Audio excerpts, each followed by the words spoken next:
아동 성범죄자 조두순 딱 한 달 뒤인 다음 달 13일에 출소합니다. 안산에 있는 자신의 집에 머물겠다고 했죠. 피해자 가족들 결국 안산을 떠나기로 했고 집까지 구했다고 합니다. 가해자는 멀쩡히 돌아오고 일상으로 돌아오고 피해자가 도망치듯 떠나야 하는 현실입니다. 정지주 기자입니다. 결국 삶의 터전이었던 안산을 떠나기로 했습니다. 새로 살 집도 구했습니다.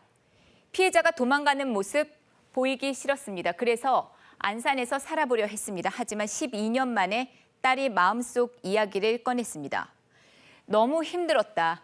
어디서 마주칠지 모른다. 이런 상상하니 너무 두려워서 매일 악몽에 시달렸다. 아버지는 이 말을 듣고 더는 버틸 수 없었습니다. 조두순은 지난 2008년 12월 초등학생을 납치해 성폭행했습니다. 징역 12년형 선고받고 복역했고요. 만기 출소합니다. 딱 한 달 남았습니다. 안산 집으로 돌아가기로 했죠. 전자감독 대상입니다. 전자발찌 부착한 상태로 교도소 문을 나설 예정입니다. 1:1 전담 감독관 붙고요. 24시간 밀착 감시한다는 게 법무부 입장입니다. 관할 보호관찰소 조두순의 음주 또 밤 10시 이후 외출을 막는 준수사항도 법원에 신청했습니다. 재범을 사전에 억제할 수 있는 그 요인들이라고 판단을 했기 때문에 이러한 준수사항이 추가가 된다면 상당한 효과가 있을 것으로 기대합니다. 하지만 여전히 걱정스럽습니다. 특히 조두순의 심리 상태를 우려하는 목소리가 큽니다. 재범 가능성이 완전히 소각되지 않았다. 아직도 소아성애적 경향이 불안정하다. 이게 이제 보고서의 결말이기 때문에. 네. 밤 시간대가 문제로 지적됩니다. 현재 시스템으로는 조두순의 밤까지 관리 감독하는 것에 한계가 있다죠. 낮에 편의점에 가서 소주를 한 서너 병 사놨다가 밤에 음란물을 보면서 만취하는 경우에 어떤 일이 일어날지 그건 지금으로서는 지금 이런 제도로는 도저히 막기는 어렵다.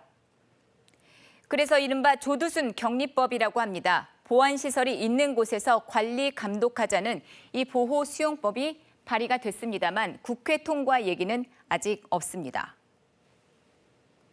피해자 가족들, 조두순 안산에 못 오게 해달라 편지도 써봤습니다. 지자체에서도 청와대 청원까지 올리며 어떻게든 해보려 했습니다. 하지만 다 허사였습니다.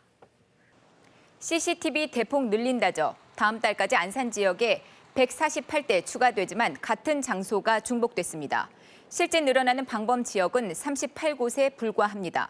범죄 예방보다 사후 검거에 효과적일 거란 언론 보도도 있었습니다. 불안함 가시질 않습니다. 자, 그런데 가해자는 일상으로 돌아올 준비를 하고 있습니다. 피해자 불안합니다. 이웃들에게는 또 미안합니다. 그래서 결국 조두순 출소 전에 안산을 떠나 이사를 갑니다. 사실 경제적으로 어려웠습니다. 하지만 시민들이 이렇게 모금을 해서 해결이 됐습니다. 그리고 새 터전에서 조금이라도 상처를 잊고 살아갈 수 있기를 가족들은 바라고 있습니다. 그리고 조두순이 살게 될 아파트 주민들도 불안합니다. 당장 언론의 관심도 부담스럽습니다. 과도한 취재를 자제해달라는 호소문까지 내게 됐습니다. 피해 어린이 어느덧 20대, 대학교 3학년이 됐습니다. 하고 싶은 것도 해야 할 것도 참 많습니다. 그리고 꿈이 있다는데요. 자신보다 힘든 처지에 놓인 사람들을 돕고 싶다는 거죠. 그러기 위해서 열심히 공부하겠다 이런 뜻도 밝혔습니다.